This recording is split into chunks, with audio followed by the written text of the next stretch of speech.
Shalom, saudara yang kasih dalam Tuhan. Selamat pagi. Kita bersyukur hari ini diberikan hari yang baru untuk boleh kita nikmati kembali bersama dengan Tuhan.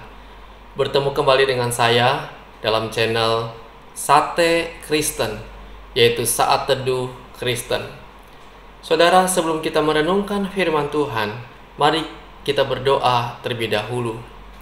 Bapa yang di sorga, sungguh kami bersyukur kepada Engkau yang sudah memimpin kehidupan kami sepanjang tadi malam, menjaga kami, memberikan kami tidur yang nyenyak, dan membangunkan pagi ini dengan kekuatan yang baru, dengan kasih yang baru, dan anugerah yang baru yang Tuhan limpahkan. Sungguh Tuhan, kami bersyukur kepada Engkau. Yaitu Tuhan, sebelum kami melakukan berbagai aktivitas kami pada hari ini, Tuhan berkati pada saat ini ketika kami merenungkan kebenaran firman-Mu. Di dalam nama Tuhan Yesus, kami mengucap syukur dan kami berdoa. Amin. Saudara kasih dalam Tuhan, tema kita hari ini selangkah lebih maju. Dalam Filipi 3 ayat 1 sampai 14. Saudara, banyak orang Kristen yang hanya puas dengan pengalaman keselamatan dan berhenti sampai di titik itu. Tak lagi mau bertumbuh dan berbuah. Realita yang kita dapati ialah berganti tahun, umur sudah semakin bertambah, usia semakin tua, menjadi orang Kristen sudah puluhan tahun, tetapi tidak ada perubahan di dalamnya. Masih mudah marah, sulit mengendalikan emosi, pendendam, sulit memaafkan, egois, pelitnya, minta ampun, dan masih percaya hal-hal yang berbau mistis dan sebagainya. Artinya apa? Pertumbuhan rohani tidak berbanding lurus dengan seberapa lama kita menjadi orang Kristen. Seseorang yang telah berpuluh-puluh tahun menjadi orang Kristen belum tentu mengalami pertumbuhan rohani. Bisa jadi ia malah mengalami kekeringan rohani di dalam kehidupannya. Sehingga boleh dikatakan menjadi tua itu pasti, tetapi menjadi dewasa dalam iman itu adalah pilihan. Saudara, seharusnya kita sebagai anak-anak Tuhan harus memiliki kerinduan untuk selangkah lebih maju dalam pengenalan akan Tuhan kita, Yesus Kristus. Filipi pasal yang ketiga, 1 sampai ayat 14. Di sana kita melihat Rasul Paulus menuliskan riwayat kehidupannya yang ia nyatakan dengan begitu jelasnya, bahwa ia memiliki tekad dan kerinduan untuk meninggalkan masa lalu dan bertekad untuk selangkah lebih maju dalam pengenalan akan Kristus sebagai Tuhan dan Juru Selamatnya. Rasul Paulus berkata, ia memiliki segala kebanggaan sebagai orang Ibrani, sebagai orang Farisi dari suku Binyamin, bahkan tentang kegiatan agama ia penganiaya jemaat, bahkan ia tak bercacat mentaati hukum Taurat. Saudara, melihat hal-hal ini, Paulus adalah pribadi yang luar biasa dan wajar kalau sampai ia banggakan dirinya. Tetapi ia berkata, apa yang dahulu merupakan keuntungan bagiku, sekarang ku anggap rugi karena Kristus.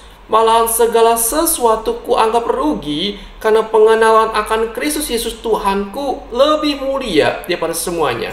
Oleh karena dialah aku telah melepaskannya dan menganggapnya sampah supaya aku memperoleh Kristus. Saudara, semua kebanggaannya dia lepaskan demi Kristus. Kenapa? Karena Kristus jauh lebih berharga dari apapun juga. Karena Kristus adalah Tuhan. Karena Kristus adalah Juru Selamat dan tujuan hidup manusia. Manusia tanpa Kristus, maka hidupnya akan sia-sia dan terhilang daripada Allah. Bagaimana caranya agar kita bisa selangkah lebih maju sebagai anak-anak Tuhan? Yang pertama ialah kita harus melupakan masa lalu kita yang buruk, yang menjadi penghalang bagi kita datang kepada Kristus. Ayat 13 dikatakan, saudara-saudara, aku sendiri tidak menganggap bahwa aku telah menangkapnya, tapi ini yang kulakukan, aku melupakan apa yang di belakangku. Artinya apa? Apa yang menghalangi kita untuk datang kepada Kristus, kita harus tanggalkan, kita harus lupakan, dan kita harus berfokus untuk hidup menyenangkan hati Tuhan. Itu apa yang menjadi kebanggaan kita saat ini.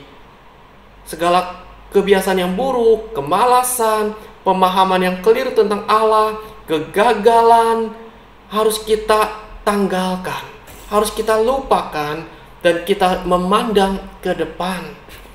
Supaya apa? Supaya kita bisa fokus untuk hidup bagi Tuhan, dan supaya masa lalu kita, keburukan kita, kebiasaan-kebiasaan buruk kita tidak menjadi penghalang untuk kita datang kepada Tuhan. Yang kedua, ya kita harus maju dalam pengenalan akan Tuhan yang benar. Ayat 14 dikatakan, saudara-saudara, aku sendiri tidak menganggap bahwa aku telah menangkapnya, tapi ini kulakukan, aku melupakan apa yang di belakangku dan mengarahkan diri kepada apa yang ada di hadapanku. Mengarahkan diri artinya apa? Berusaha untuk fokus dan tidak mau dipusingkan dengan segala hal yang lain, kecuali hanya satu sasaran, yaitu panggilan hidup untuk mengenal Kristus lebih dalam lagi, dan hidup menyenangkan Tuhan melalui kegiatan dan kehidupan kita. Mengikut Tuhan, saudara, saya mau katakan, bukan masalah lama atau pendeknya, tetapi seberapa dalam relasi dan pengenalan kita akan Tuhan. Itu mari kita fokus bagi anak Tuhan. Dan jangan kita terus memikirkan kesenangan-kesenangan dan hawa nafsu dunia, tapi sebaliknya, kita fokus untuk semakin mengenal Kristus dalam kehidupan kita, menjalin relasi dan persekutuan yang benar dengan Tuhan. Mari kita belajar. Kita fokus ke depan untuk hidup menyenangkan Tuhan. Dan yang ketiga, hal yang dapat kita lakukan untuk selangkah lebih maju ialah kita harus fokus kepada tujuan hidup kita.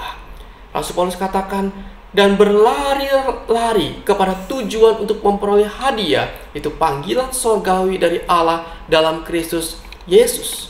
Saudara, untuk bisa selangkah lebih maju, maka yang terakhir ialah kita harus fokus kepada tujuan hidup kita. Seperti dalam sebuah pertandingan, maka kita harus fokus ke depan dan berusaha semaksimal mungkin untuk menjadi seorang juara. Berlari-lari kepada tujuan untuk memperoleh hadiah, yaitu apa? Panggilan sorgawi dari Allah dalam Kristus Yesus. Rasul Paulus berlari bukan sembarang berlari, tapi berlari kepada tujuan yang jelas, yaitu hidup buat Tuhan dan memuliakan nama Tuhan. Itu mari kita belajar pada hari ini, yaitu kita sebagai anak Tuhan harus kita selangkah lebih maju, menjadi lebih baik, supaya hidup kita boleh menjadi berkat bagi banyak orang dan memuliakan nama Tuhan. Saudara, tiap orang memiliki 3 aspek waktu perjalanan hidupnya, dulu, kini, dan kelak. Seperti Paulus, mari kita tinggalkan yang ada di belakang kita. Mari kita meninggalkan hidup yang lama, kepercayaan yang salah, dosa-dosa kita, kebiasaan buruk, dan sebagainya. Mari kita jalani masa kini dengan mengenal Kristus melalui pengajarannya, baca firman, saat teduh, melayani Tuhan.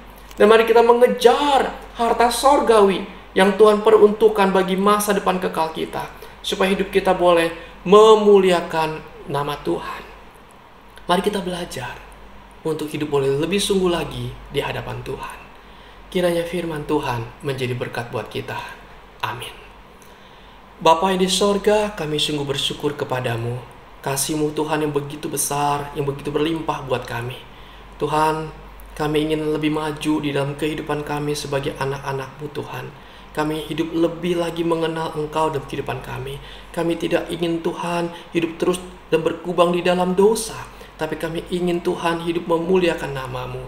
Berikan kami Tuhan kerinduan untuk mengenal Tuhan, memiliki keinginan Tuhan lebih dekat dengan Engkau. Tuhan tolong dan berkati kami semua.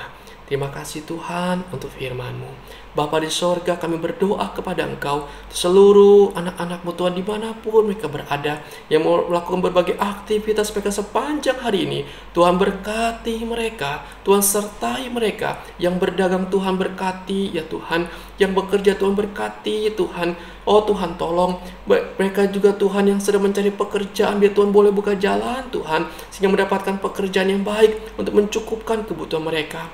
Bahkan Tuhan, mereka yang bergumul dengan masalah keluarga mereka, relasi suami istri, biar Tuhan juga yang buka jalan Tuhan, memberikan kerukunan, memberikan kedamaian Tuhan, dan kasih-Mu ya Tuhan. Bagi mereka Tuhan bergumul dengan sakit penyakit mereka Tuhan, Engkau yang boleh juga melawat mereka satu demi satu. Dengan kuasa-Mu Tuhan, dengan kasih-Mu Tuhan, Engkau yang boleh campur tangan memulihkan dan menyembuhkan mereka. Tuhan tolong kami serahkan kepada Engkau saja. Tuhan, hamba-Mu terbatas, biar Roh Kudus-Mu Tuhan yang melawat seluruh jemaat-Mu satu demi satu ya Tuhan, sehingga mereka boleh mengalami kasih, anugerah dan kebaikan Tuhan. Terima kasih Bapa. Dalam nama Tuhan Yesus kami berdoa dan kami mengucap syukur. Amin. Saudara, selamat pagi, selamat beraktivitas, dan Tuhan Yesus memberkati saudara sekalian.